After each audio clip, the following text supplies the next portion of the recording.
Welcome to the Hustler's Handbook Podcast. I'm Easton. In this show, we explore the stories of relentless go-getters, uncovering the secrets behind their success. We talk life, work, and everything in between. The highs, the lows, and the grit it takes to keep pushing forward. Tune in and get inspired right here on the Hustler's Handbook Podcast. Hello, and welcome to the Hustler's Handbook Podcast. I'm your host, Easton Johnson. Today's guest is educator, spoken word artist, and the author of his very own book titled All In, Demario D. Carter. Demario, welcome to the show. Man, thank you. I appreciate you. Yes, sir. For sure, man. Thank you for making the time to be on our show. So can you tell us, our listeners, a little bit about yourself and your background?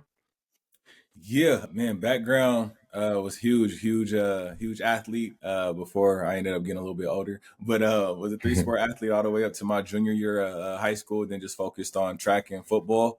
I had the opportunity to play collegiate football, and going from there, I was trying to figure it out. Was pro in the cards for me? Was it not in the cards for me? I went out there on the field, exhausted all opportunities, had a few tryouts with some CFL teams, one NFL team, just didn't end up panning out for me as far as being on the field. One thing I always told myself was that I'm going to go to the NFL at a young age. And so it might not have been literally playing or catching the football, but had the opportunity to work for the Los Angeles Chargers after going to grad school and interning with USC, and then going from USC with the Chargers. And so that's really where you talk about just hustling and grinding. That's really where all that stuff came into play, because I wouldn't be the man I am today or have this ambition to be the creative that I am if it wasn't for sports. That's what's up. And so what did you end up getting your degree in? Ended up getting it in sport management. That was I got from University of San Francisco. That's my master's, and it was an amazing program. Man, the professors there, just the family vibes that is within that program, just amazing. And so can you tell us what initially got you inspired into pursuing a career in writing and spoken word? Yeah. As a youth, inner city youth, you don't hear about other outlets besides sports or rapping, right? Those are your only two ways out, right? Is you got to do one of those two. I wish I could go back and talk to my younger self and tell myself, hey, keep playing the saxophone, keep writing poetry, keep doing everything else outside of that athletic box. And it wasn't until my freshman, sophomore year of college that I really was like, no, I can be an athlete and write poetry, and write a book and do this, that, and the third, because one day, league or no league, your body's not going to be able to perform and produce at that level as it used to. And so what inspired you in the first place to hop back into it? Life, honestly. It was really life. It was just so many experiences in life, some good, some bad. But I just always felt like I didn't have an outlet. Like, yeah, I can go on the field and hit somebody. Like, cool. Okay, but practice is 2 hours long. Then what?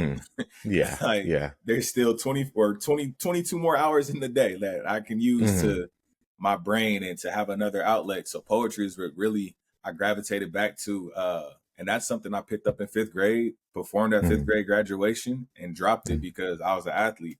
No athletes write poetry. I'm too cool for that. I'm an athlete. So I was young and dumb. Yeah. So do you feel like you kind of grew out of that mindset of being just like in that box of just being an athlete to being like, hey, I can be more than an athlete and show a different side of myself? Absolutely. And I think that all goes with vulnerability. I had to learn to be vulnerable, because that masculine mentality as an athlete, you're not going to be soft. You're not going to be weak. Like, nah, I'm here. What's up? We're going to line up on this line and we're going to go. Yeah. And so what do you think transpired to make you make that change, besides like personal growth, to get out of that mindset of just being like you said, like being that masculine guy and being like, I have to prove something, versus being like, I got to be vulnerable? Was there anything specific that really sparked it? Or was it just one of those things that's just like, it's something that helps me and I feel like will make me do better overall and just kind of show a different side of myself? I honestly would say I lost a good amount of friends to gun violence And then Mm, the other thing too was when my mom got really really sick in high school, mm, and so still living, but just disabled, living the rest of her life with the disability.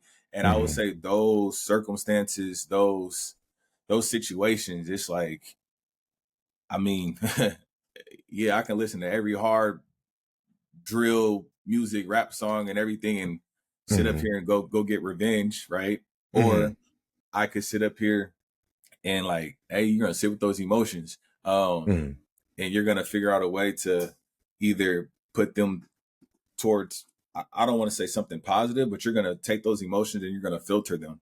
And whether that's mm, you writing, whether that's you using them in the athletic space, or whether that's mm, just sometimes just sitting in silence and trying to figure out like what's my next move. For mm, me, after sitting with those emotions, my next move was going to grad school, because I'm like, if I stay mm, here, I don't really have I don't know what I'm doing. Like, okay, football's over, mm, cool, but mm. what's next? And I had to go to grad school to figure that out.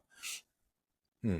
And what was the biggest challenge for yourself getting out of that athletic mindset, or not necessarily athletic mindset, of just being like, hey, I'm not playing football anymore, and then I'm going to pursue something different and pursue it 100%? Because, like you said, you went to grad school. So it's like a lot of times when people stop playing sports, it's like, okay, I'm going to take a break, figure things out, don't know what I'm going to do. What kind of got you to that mindset of being like, okay, football's essentially over, and now I got to take this step to pursue something different? It was that, honestly, it was that 2 years between me finishing undergrad and me going to grad school. I worked enough jobs in that 2 year time frame that I'm like, oh no, this ain't for me. Like, I was like, oh, I hate this, I hate that, I hate this. So it just Mm, experiences. I did enough things that I knew like I don't want to do this for the rest of my, or I won't say the rest of my life, but for a long period of time in my life. mm, And I feel like youth nowadays, they freaking social media, they think it's just mm. instant success, and it's not. Oh, It's definitely. not instant. You got to go, Mhm, just like you got to go through the trenches in sports, you got to go through the trenches in life and figure out what it is that you're going to sit up here and apply your time and energy to. So I mhm, needed those 2 years to figure it out. mm. And so when you started doing the spoken word or just started doing writing, what was your motivation? Was it mostly stuff from the past, stuff that you're dealing with now, a combination of both, or? First started writing, I would say it was a combination of everything, just as far as just life from, I would say just being a young adult. Cause Mhm, my first poem that I performed, or spoken word piece that I performed, was, it's called All In, which is also the mhm, title of my book. But the reason that piece is called All In, because it talks about all different perspectives of just what a young black male was going through at the time, and mhm, how I just felt like, yo, this is my truth. And so I'm gonna mhm, put it out here. If one person claps, cool. If nobody claps, cool. But this is my truth. So mhm. So for anybody like listeners that aren't familiar, can you actually explain what spoken word is for somebody who may not know what it is? yes, yes. So oops, my bad. So spoken word. I got a puppy. I want to make sure I didn't step on it. Ah, My bad. you're good. You're good. uh, so spoken word is more so, it's performance poetry. It's poetry that's Mm, meant to be heard and felt. I'm not gonna go on stage and read a poem to you and call that spoken word. Like I'm just mm, reading you a poem. I can mm, recite you a poem, but spoken word is all about body language and your delivery and punchlines. And uh, if any of y'all ever watched like the rap battles, like when they're over mm, here just hitting every bar, bow, bow. mm, It's similar to, to spoken word, but spoken word has mm, its own style. I would never call it freestyle rap. It's totally mm, different. But that delivery, that energy, it's like you want mm, the crowd to feel your words. You don't really want them to hear them. You want them to mm. feel everything you're saying. Hmm. And so when you first started doing that, how did you go about showing that emotion? Like, did you initially start going to spoken words, or did you, like, how did that all come about?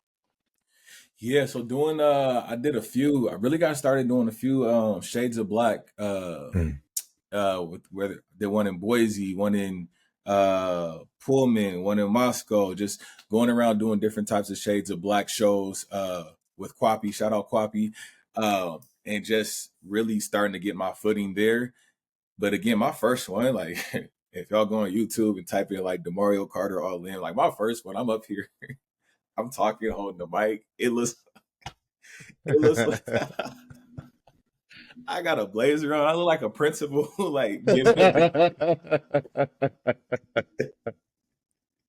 You got to Oh start man, somewhere. you gotta start somewhere. It's so cringy to watch right now. Like I can't even do it. I'll put the link in the video. Oh man. But just that growth, because what Mhm. you'll see then to if you was come out to a show now, it's totally different. Because back then, I don't have the hand movements, the body language, the dropping my tone, the raising my pitch. Like you don't really see that in my first few shows. But now you come there, I'm coming to deliver like I'm UPS. Like, hey, yo, let's Mhm. go. Yeah. And so when you first or like how often do you feel like you write? Is it kind of just one of those things where it's like I feel like writing, or is it a daily thing? How do you maintain it? Yeah, so I would say I feel like when I feel like writing, working on my second book now called Cluttered Thoughts. But even with that process, I'm not writing every day because if I don't feel Mm-hmm. it, I can't expect my reader to feel it. Mm-hmm. So some days it's like, okay, I'm gonna write. Ooh, I gotta. It's going. Here we go. I'm gonna go, and it might Mm-hmm. be 2 days. 2 days. I'm like, nah, I don't feel it. Nah, I don't feel it. Mm-hmm. Nah, I don't feel it. So it comes in waves for sure, and then also life. You might have an experience that happens today that's like, yep, I'm writing about that. Mm-hmm. And that can be 10 different poems about one experience, but in Mm-hmm. 10 totally different ways. So Yeah, for sure. So working you say you work in education also. So how are you able to time manage, and I understand like, spoken word, there's various times and events that you have, but how are you able to maintain like staying on top of, your writing and work balance? I don't know. It's tough. It's tough, man. Shout out CPM to all my eighth graders, soon to be, well, actually all ninth graders now. But I will say it's a balance that I'm still trying to master. Mhm. Last year I focused less on writing and more so on just performing. So it Mhm. was a little bit easier to know that I don't have to write anything or have this book out tomorrow or this year. I don't have a deadline for my book yet. Mhm. Whereas I can go to work, show up for the kids, be there after, attend all the different staff meetings and things we have, and I can still go perform a show and be Mhm. right back at work the next day. I Mhm. also started doing more shows on like Fridays and Saturdays and less during the week as far as like on a Wednesday or a Tuesday, because those get a little rough. Yeah, yeah, for sure. So so when you do perform and like you say you like you express emotion and show, basically show people the pieces of your poetry, how do you give that energy each time? Do you feel like you are able to feel it each time you're saying that poem, or do you feel like you have to kind of get into a certain way before you perform? If that makes sense.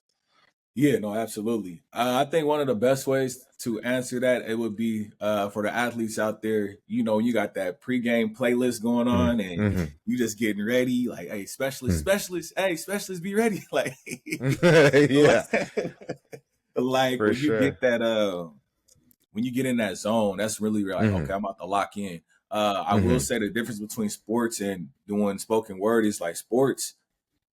You're gonna go out there and you're gonna perform for yourself and for your team Mhm. with spoken word, I'm gonna go out there and perform for me. But one thing Mhm. about me, sometimes I gotta read the crowd. In sports, you're Mhm. not gonna read the crowd. Like, hey, look, Mhm. whether you stop me or not, my goal is to tackle you and to keep you from scoring. Spoken word, Mhm. my goal is to deliver you pieces and to deliver you Mhm. poems, but also stay true to myself. But Mhm. sometimes within the crowd, it's like, oof, this piece isn't gonna hit with this crowd because no one in here is Yeah. gonna relate to what I'm about to say. So there's been Mhm. times I'm on the fly, I can walk in, like I can have my set, I'm about to go boom, boom, boom, boom, boom. I'll say Mhm. the first piece, nope, it's not for them. Mhm. Boom, take that one Mhm. out, add a different one in. So that on the Mhm. fly thinking too, you got to be really, really aware of who your crowd is. Mhm. Because And that's my actually what's leading up. Oh, go ahead. Sorry. Go ahead. oh, my crowd in I was gonna say like my crowd in Long Beach, California is gonna be way Mhm. different from my crowd in Linwood, Washington. to Yeah. a totally different crowd. Yeah, yeah, for sure. Know your crowd for sure. And actually, that was going to lead up to my next question. What similarities do you find being an athlete that translate to you doing spoken word and poetry? I'll say I'm competitive. So me just being Mm, so competitive is what makes me want to always bring my best into whatever I do, whether it's spoken word, whether it's teaching, whether I run marathons now. Like what I'm always mm, trying to go up here and be faster than I was in my last marathon. But that's everything that athletics just instilled in me. To mm, do your best and like not to what do people say? I'm not running nobody else's race. I'm not doing mm, anybody else's spoken words because there's mm, other spoken word artists out there that are amazing. That's not my lane. mm. Yeah. So I wanted to ask because like, I feel like a lot of times when people are like stressed out, they tend to write, whether it be in a diary and whatnot. Do you ever feel like there's times where you are like stressed out or having a rough day and writing does improve your day? I'll go run instead. I never want Okay. to associate my writing with and not saying there's not times I've been frustrated and I don't write, Mm-hmm. but I don't want it to be. I'm trying to see how I can word this right. I don't want to associate it with something negative, and I'm not saying Mm-hmm. that it is, but sometimes like yeah, okay, I'm feeling a type of way about something. I'm gonna write it, Mm-hmm. but most of the time like oh, I'm gonna go run. I'm gonna go run this Mm-hmm. out real quick, and then I'll come back, have better energy, and then that energy I put onto that paper. I'm not saying it Mm-hmm. has to be positive, but it's gonna be pure. It's gonna be not out of frustration. Yeah, yeah, most definitely, and that makes sense because I'm sure if you were to write every rough day, I don't think your poetry and spoken word is going to be as positive as you want it to be. So, Exactly. um, s- so people who are just starting or wanting to get into it, who might just be in a shell and not want to get out of that comfort zone, what advice would you give to somebody who wanted to start spoken word or writing or anything like that and perform it? I would definitely say just write. Just start Mm, off writing. Everything you write doesn't have to be performed. There's a mm, lot of poems I have that I will never be heard by anybody else because I'm not going to share them, or read by mm, anybody else because I'm not going to put them in a book. So mm, just having that ability to write, just write and write and write, and sometimes you just write. Well, no, all the time you're writing for yourself. It's a privilege mm, for other people to hear or read what you write because you're giving that to them. mm, So if you decide to write it and you keep that's for you. mm, Also, if you now going to decide if you are deciding to perform, go out there, go to these open mics, go perform, go when you do perform though, when you have whatever you have writing. Yeah, when you mm, first start off, it's cool to read it or have it in your phone and read from your phone. That's cool. But as you get better and you continue to want to do this, mm, memorize it because you memorize it. mm, It helps you with your delivery. It helps you with how okay, you know what parts is coming up. You know where to. Oh, I'm mm, gonna emphasize this line, or I'm gonna mm, lower my voice on this line, and it's just all about practice. I will also mm, say going to my goodness, I forgot the name that quick. Slam like slam poetry. So mm, those is mm, that's type of poetry when you're competing.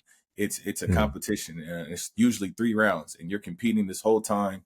But with slam poetry, man, if you really want to perform like and you want to do it at a competitive level, go do slam poetry. Also, don't be afraid of the judges at slam poetry.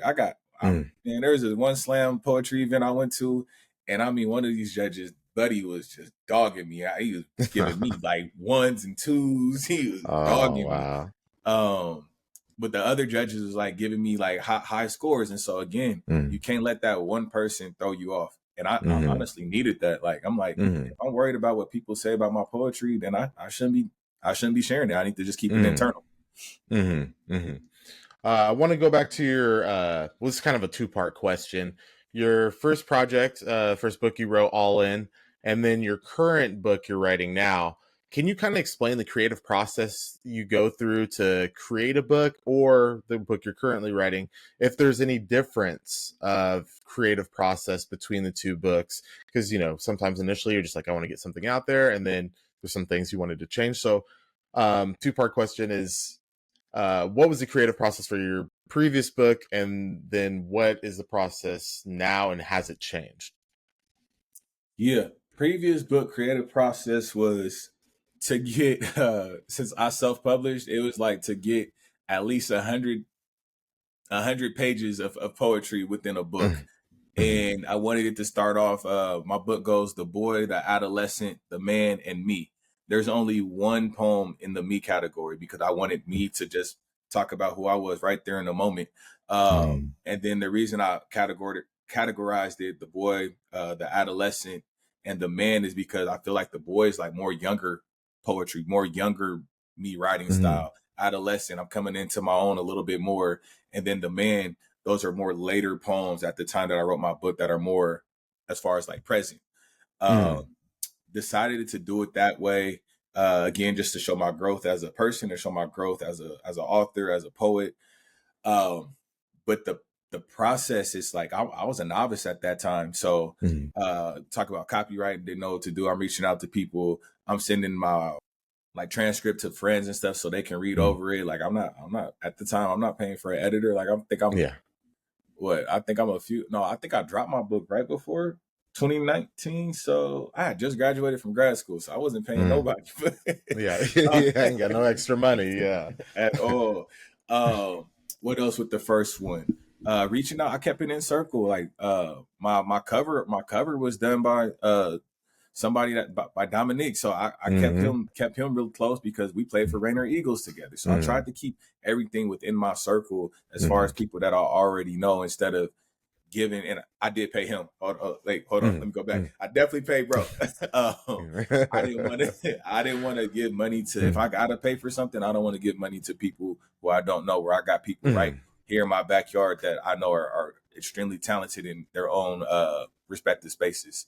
Um, but then I self-published. So I went through KDP, Kindle Direct Publishing, Mm-hmm. which is ran through Amazon. So they take a percentage of the books that I sell, but also at the same time you can order author copies, and I can sell those author copies at my same rate as I do on Amazon, but collect all of that revenue for myself instead Mm-hmm. of Amazon taking a percentage. So there's a lot of Mm-hmm. different loopholes and things you got to maneuver, getting your ISBN number, Mm-hmm. getting what else am I forgetting there? Just knowing the size of your book. What size is your Mm-hmm. poetry book gonna be? Just all those things that I didn't necessarily know. Now going to Cluttered Thoughts, I don't want to self-publish this book. And the Mm-hmm. reason I say that is because I want to be a creative. I want to be an author. I want to be a poet. I don't want to have to do marketing. I don't want to have to do Mm-hmm. keep up with sales. I don't want to have to do editing. I don't want to do it. It's so much Mm-hmm. work, and for one person Mm-hmm. to do it, like you really need a team. Mm-hmm. And so I'd rather my book get picked up by a publishing company and they do all that and just let me write, let me create. Mm-hmm.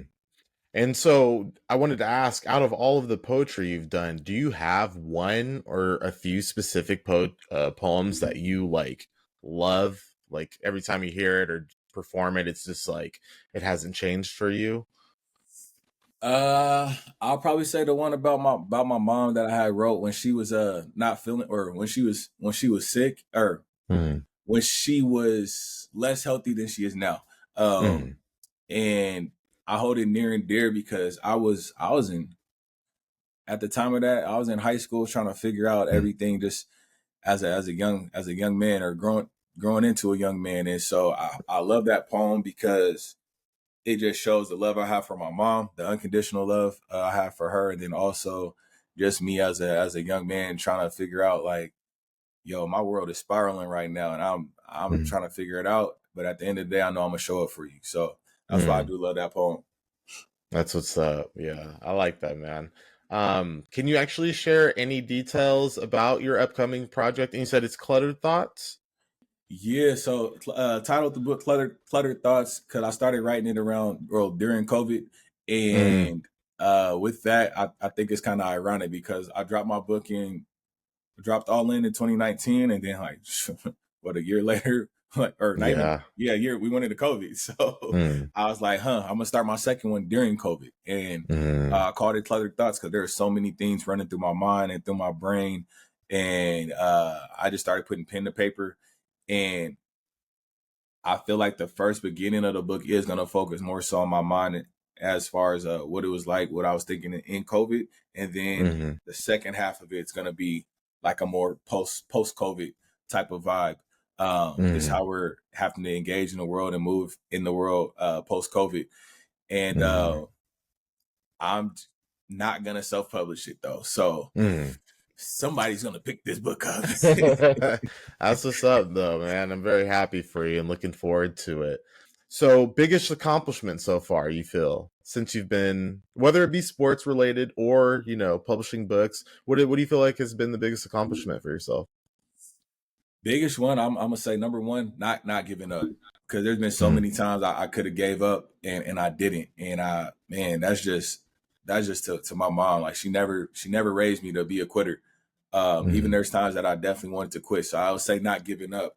After that, even though I never played in the NFL, just as a kid, Mm. you tell I'm going to the NFL, I'm going to the Mm. NFL, and having that Mm. opportunity to work for the Chargers, Mm. man, was just amazing. I think I was in LA 6.5, 7 years with the Chargers Mm. for 4, if I'm not mistaken. So, just that opportunity, saying that you're going to do something and accomplishing it, because I think it really gives me a story to tell kids who are just, especially these high school athletes, are just like, hey, I'm doing this. It's this or nothing. Nah, nah, nah, nah. It's like, hey, cool. Yeah. I'm never gonna tell you you're not gonna go. I will never ever say that. If anything, I'm gonna be your biggest Mm. cheerleader. But Mm. also, I don't even want to call it a backup plan. But also, what else are you gonna do? Yeah. Because you can do One this. injury away. Yeah, one injury away, and even if Yeah. you do make it, like, yeah, you're gonna thrive in the league in your 20s. You're gonna Mm. float in the league in your early 30s. But after that, then what? You can't just go through life like, hey, I play football. Hey, I play Yeah. basketball. It's like, Right. like, come on, man. So, Yeah. um, it's a great speaking piece for sure. And I'll say Mm. the third thing is growth. I told Mm. myself at 30, I'm 33 now. I told myself at 30 I was gonna go to therapy. I haven't Mm. yet, but Mm. but just being knowledgeable of growth, and still, like, Mm. I look up therapists, I'm reading, I'm like, that growth Mm. aspect in life is big, because if I had that Mm. same mindset, that same mentality as I did as an adolescent, we wouldn't even be on this call right now, or on this podcast Mm. right now. I wouldn't be on this podcast right now. Mm. Mm. And looking ahead, future goals you have for yourself. Obviously, you have a book coming out, but do you have any other goals that you have looking forward, whether you write them down or just mentally have any goals in the back of your mind? Yeah, definitely want to continue to travel and do more poetry. I want to go on a tour, but I want to get more so Midwest and East Coast Mm. with it. Mm. So definitely want to plan that for next year. A goal to go into Canada and perform. That's Mm. probably going to come uh into reality more so this year than next Mm. year. Been talking there, and got some things Mm. in the works there, but definitely just want to continue to perform, continue to spread my words, because it's dope reading words on paper. So Mm. if I can have people read my book, that's dope. That's amazing. Mm. But if you can read my book and be like, oh wait, he's about to perform. Oh, nah, I'm trying to go hear him. Like, I Yeah. think that's amazing.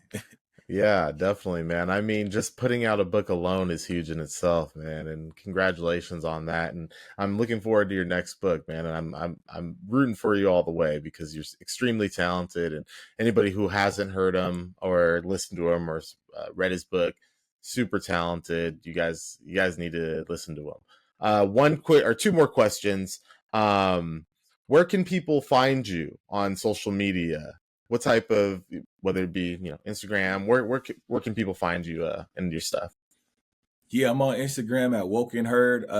Not the and symbol, but actually got to spell out the word and. Mm. Woken Herd. And then DemarioCarter.com is my website.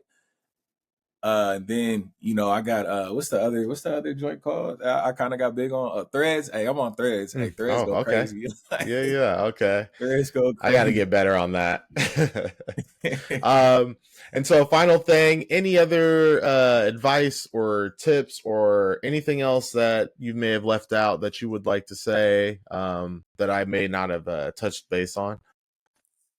Man, this last thing is like, man, life isn't always it's not gonna go according to plan. And I think that's one thing, Mm. especially I think right now more so I'm talking to the youth, because as adults, I mean, we definitely we know it doesn't go according to plan. But to Mm-hmm. the youth out there, life doesn't go according to plan, but just because your first step isn't solid, like, you might slip a little bit, don't be afraid to bring that second foot forward, because you already know what that first one is like. Oh, my footing wasn't the most solid there. But bringing that second foot forward, you know not to put it in that same place you put your first foot. So you're going to put it over here. And where you put that second one, it's going to be solid. It's going to be solid. So you guys got to trust yourself. Everything's not going to go to plan. You're going to mess up. You're going to make mistakes. It's just learning from those mistakes. Don't make that same mistake again, and again. Learn from the first one. And man, just live life, enjoy it. Don't be in a rush to grow up. Be a kid. Trust me, be a kid. Seriously though, man. And I appreciate you coming on the Hustler's Handbook podcast, man. It means a lot. And I'm rooting for you. I wish you all the best. You're great, man. I've known you forever. Make sure if you haven't, go get his book that's currently out, All In. Great book.